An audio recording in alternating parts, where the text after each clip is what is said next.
Assalamualaikum warahmatullahi wabarakatuh. Halo teman-teman, jadi hari ini kita akan belajar tentang senyawa karbon.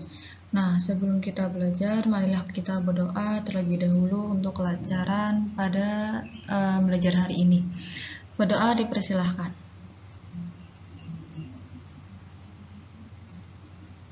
Berdoa selesai. Nah, jadi hari ini kita akan belajar materi hidrokarbon pada subbab pertama, yaitu subbab senyawa karbon.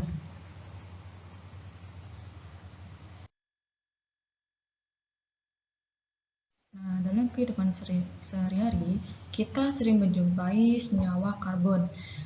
Nah, contoh yang pertama ada LPG. Di dalam LPG, itu mengandung senyawa karbon seperti propana, C38, ada juga butana, C4H10. Nah, senyawa karbon yang kedua ada juga karbohidrat. Karbohidrat yang sering kita makan sehari-hari seperti nasi, roti, gandum itu mengandung senyawa karbon. Nah, karbohidrat contohnya ada glukosa, yakni yang mempunyai rumus molekul C6H12O6. Nah, senyawa karbon dalam kehidupan yang ketiga ada juga protein. Ada daging, ikan, sayur mayur. Itu merupakan contoh dari senyawa karbon. Nah, ada juga yang keempat yaitu bensin yang sering kita gunakan dalam berkendara. Itu juga mengandung senyawa karbon. Nah, selain keempat ini juga ada senyawa karbon yang lain yang sering kita jumpai sehari-hari. Nah, teman-teman bisa cari sendiri di beberapa sumber yang bisa dipercaya.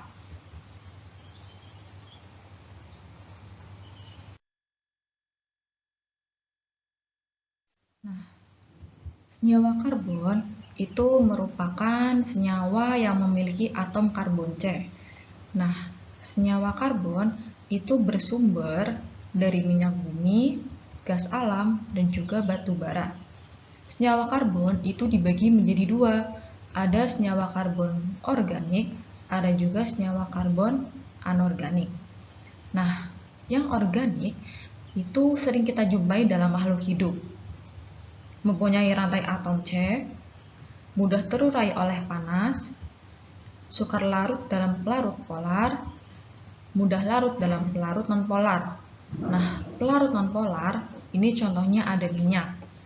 Nah, senyawa karbon organik contohnya ada karbohidrat, lemak, protein, dan lain sebagainya. Nah, bagaimana dengan senyawa karbon anorganik? Senyawa karbon anorganik itu jarang dijumpai pada makhluk hidup. Dia mempunyai atom karbon C, tetapi tidak mempunyai rantai atom C. Stabil terhadap panas, mudah larut dalam pelarut yang polar. Nah, contoh pelarut yang polar itu contohnya ada air.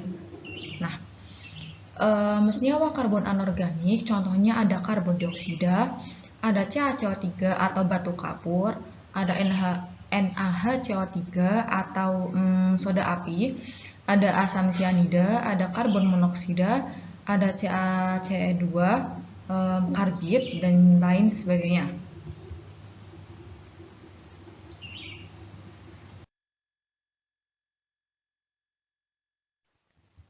Nah, senyawa karbon adalah senyawa yang memiliki rantai atom C. Struktur dari senyawa karbon itu terdiri dari karbon, hidrogen, dan juga oksigen. CHO ini adalah yang paling utama. Ada juga unsur-unsur yang lain, ada N, Sp, N nitrogen, S sulfur, yaitu ada fosfat.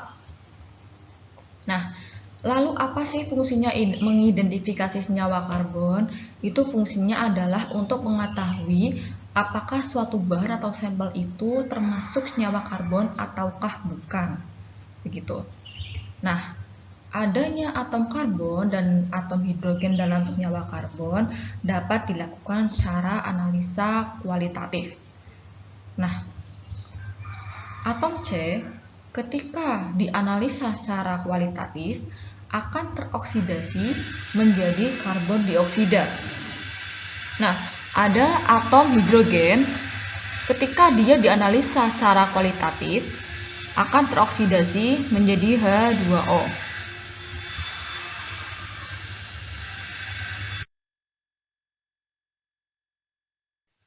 Nah, cara mengidentifikasi senyawa karbon itu dilakukan secara sederhana dengan proses pembakaran. Nah, inilah ada gambar bagaimana cara mengidentifikasi pada senyawa karbon. Di sini ada statif, ada tabung reaksi, ada sampel, ada pembakar, ada sumbat, ada selang kecil, ada air kapur.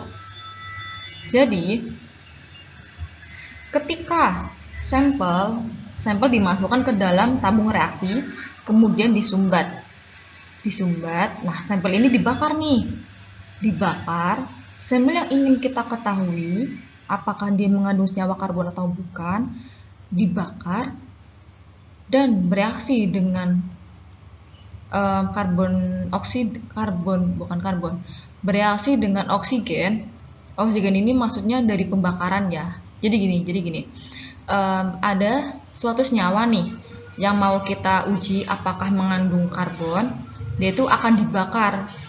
Kalau dibakar, berarti sampel itu akan bereaksi dengan oksigen, begitu. Nah, kembali lagi ke gambar. Jadi, sampel ini dibakar. Sampel akan bereaksi dengan oksigen.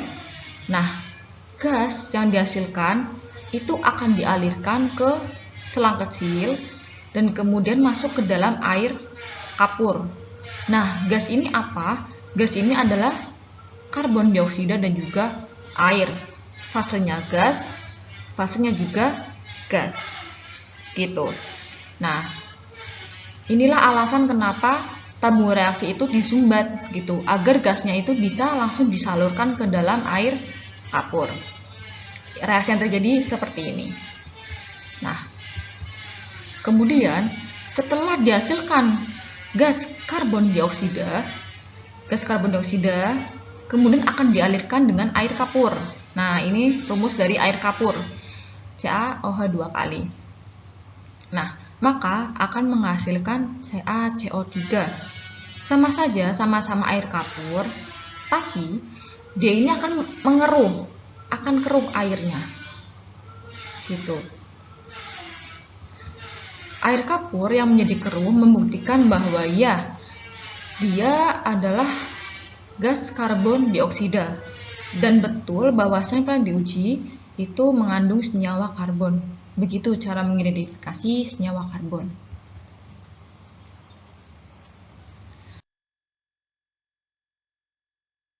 Nah, kemudian kita bahas kekhasan atom karbon pada senyawa karbon. Karena jumlah senyawa karbon di alam cukup besar, maka atom karbon ini punya kekhasan atau ciri khas gitu. Ciri khas yang pertama yaitu atom karbon mempunyai 4 ikatan kovalen. Nah, karbon dia itu mempunyai ikatan namanya elektron valensi. Karbon punya elektron valensi 4. Nah, ketika diubah menjadi struktur Lewis, maka menjadi seperti ini. Karbon dia itu punya 4 ikatan kovalen. Mempunyai elektron valensi gitu. Nah, 4 ini dari mana? 4 ini adalah berasal dari sini. Gitu. Nah, struktur Lewis ketika diubah menjadi struktur dengan 4 ikatan kovalen, maka akan menjadi seperti ini. Dia akan mempunyai 4 tangan. Nah, ini nih ikatan kovalen nih, gitu. Nah, ciri khas yang kedua yaitu antar atom karbon dapat berikatan secara tunggal ataupun rangkap. Nah, contoh yang tunggal itu seperti ini. Dia masing-masing ikatannya 1. Makanya ini namanya ikatan tunggal. Ada juga ikatannya rangkap 2. Nah, contoh ikatan rangkap 2 nih yang kayak gini. Gitu. Tapi meskipun ini rangkapnya 2, atom C ini tuh masih mengikat 4 tangan. 1, 2, 3, 4 gitu. Jadi nggak kurang dan nggak lebih. Sama saja dengan ikatan rangkap 3. Nah, ikatan rangkap 3 ini juga sama. Atom C ini masih tetap mengikat 4 tangan. Ada 1, 2, 3, 4. Gitu. Jadi semua ikatannya tunggal, ikatannya rangkap 2, yang ikatannya rangkap 3, karbon ini akan mengikat 4 tangan, gak lebih dan gak kurang gitu. Nah, ciri khas yang ketiga yaitu antar atom karbon dapat berikatan secara terbuka ataupun tertutup. Yang terbuka contohnya seperti ini. Jadi antara pangkal dengan ujung ini tidak saling berikatan gitu. Makanya namanya ikatan terbuka. Ada juga ikatannya tertutup yang kayak gini. Nah, jadi antara pangkal dengan ujung ini tuh masih berikatan. Makanya namanya ikatan tertutup.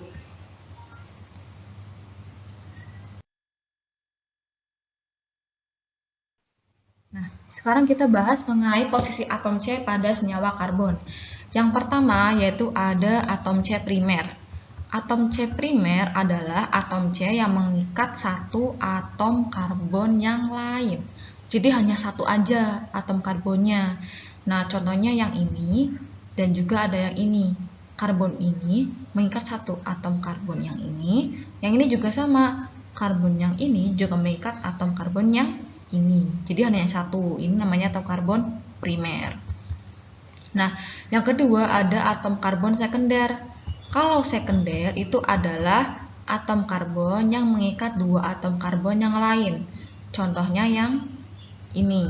Nah, atom karbon yang nomor 3, dia itu berikatan dengan dua atom C yang lain. Mengikat atom C yang ini dan juga mengikat atom C yang ini gitu. Makanya ada dua, makanya dia termasuk atom C sekunder. Nah, yang ketiga yaitu atom C yang tersier. Kalau yang tersier adalah atom karbon yang mengikat 3 atom yang lain. Contohnya adalah senyawa ini. Nah, atom karbon tersier itu adalah yang ini. Posisinya ada di nomor 2. Jadi atom C yang ini dia itu mengikat 3 tangan 1, 2, 3. Makanya ini namanya atom karbon tersier. Yang terakhir ada atom karbon kuartener. Kuartener itu atom karbon yang mengikat 4 atom karbon yang lain. Contohnya yang C nomor 2. C yang nomor 2 ini mengikat 4 atom karbon yang lain. 1, 2, 3, 4. Makanya ini namanya atom karbon kuartener. Gitu.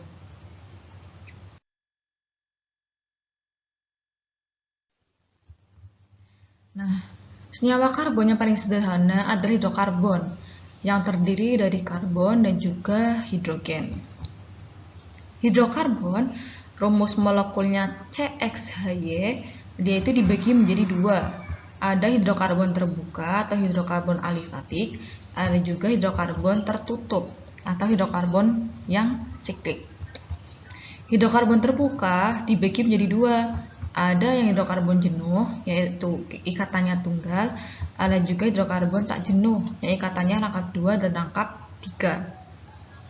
Nah, hidrokarbon tertutup juga dibagi menjadi 2. Ada hidrokarbon alisiklik, ada juga hidrokarbon aromatik. Nah, hidrokarbon jenuh contohnya ada alkana. Karena itulah alkana ikatannya tunggal, karena dia itu termasuk hidrokarbon jenuh gitu. Nah, contoh dari alkana seperti ini. Dia ini ikatannya masih rangkap 1. Ikatannya tunggal. Nah, kalau hidrokarbon tak jenuh dibagi menjadi 2. Ada alkena, ada juga alkuna. Perbedaan alkena dan alkuna adalah pada rangkapnya. Kalau alkena ini rangkapnya 2, kalau alkuna rangkapnya 3. Gitu. Nah, alkena dan alkuna itu termasuk hidrokarbon tak jenuh. Ada hidrokarbon alisiklik, dibagi menjadi 2. Ada sikloalkana, ada juga sikloalkena. Perbedaan antara sikloalkana dan sikloalkena adalah pada rangkapnya. Kalau sikloalkena ini mempunyai rangkap 2, kalau sikloalkana ini rangkapnya 1. Gitu. Nah, hidrokarbon aromatik itu contohnya ada benzena dan turunannya. Benzena ini kayak gini. C-nya ini ada 6. 1, 2, 3, 4, 5, 6. Gitu.